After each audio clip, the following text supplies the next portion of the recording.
All right, everybody, welcome to the Get Your Ass Up podcast. Today, I am super excited because I got one of my favorite players of all time sitting in front of me. Anybody that knows me knows I'm a huge Washington Redskin fan, and this is one of the best players that I can remember in the last 30 years.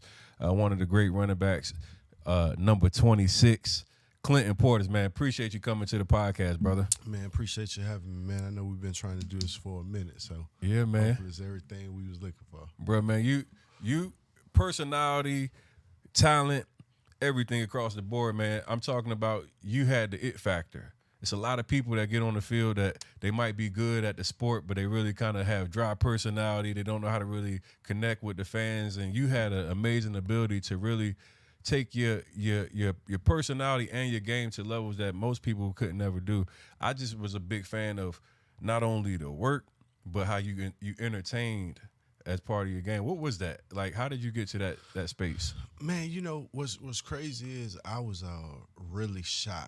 If you knew me, then of course you knew my personality. But if we didn't have that relationship, I used to be really shy. Once I got in the room, if I didn't know people, I would be really shy. Then we got in the car wreck. We got in the car wreck at the University of Miami. Myself, Jared Payne, Clint Hurt, the D coordinator for the Seattle Seahawks. And after we got in that car wreck, it was just one of those moments that it scared you so much. Like, man, like imagine I would have passed away. Like, you know what I mean? Like, how would people look at me? Like, people wouldn't, So it was one of those, like, just wake up and start to enjoy. So I got in the car wreck. That's where the scar came from. Oh, shit. We all got thrown out of the car. And from that moment on, it was just like my personality, my, just everything about it, my confidence, everything. Dog, when you get a scar across your eye, you're like, man, I'm messed up. Like, you lying on the highway and it bothers you. But then once you learn how to embrace your scars, like the scars of story, as well as any other scar on my body, or when you learn how to embrace it, personality, all that stuff just come out. Man, I never knew you was even in the accident. A So lot of people didn't. Yeah, let's. I just want to touch that just for a quick second. So you get into this accident. When was that? That at Miami? Yeah, it was the year we won, 2001. Actually,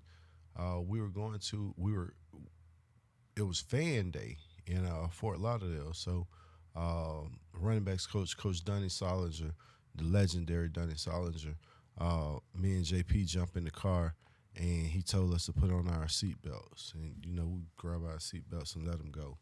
And it was just, I knew it was going to happen. That's what's crazy. I knew it was going to happen. I felt like I accepted it. I faced death, and it was like I accepted death at that age. And from that point, I think it scared me so much because I wasn't even scared. I knew this was going to happen, and I didn't get out of the car. I stopped Philip Buchanan from getting in the car, and I still got in. Like I had told Phil, ride back with us. And once he got ready to get in the car, I was like, nah, dog, like, we'll link up later. And he was looking at me like, why in the hell you telling me to get in the car? I'm like, dog, we'll link up later. And like I said, we all grabbed our seatbelt, let it go. Everybody let their seatbelt go at the same time.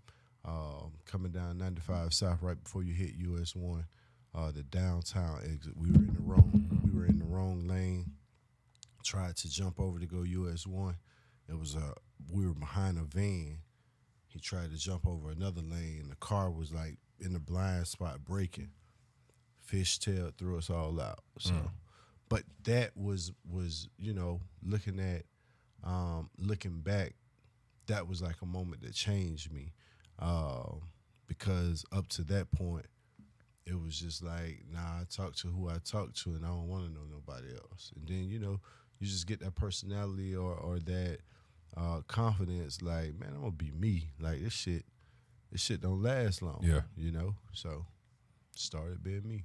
That's what's up. Let's talk about, man, you got like this incredible story. University of Miami, but I know it started way before then. Like I want to know, like, where's Clinton Portis from, first and foremost? Man, I'm from Laurel, Mississippi. So Mississippi boy from the SIP. I'm from the SIP, man. And that's another thing. That's another effect. growing up in the SIP, like you got to know how to crack jokes. You got to know how to jaw. You got to know like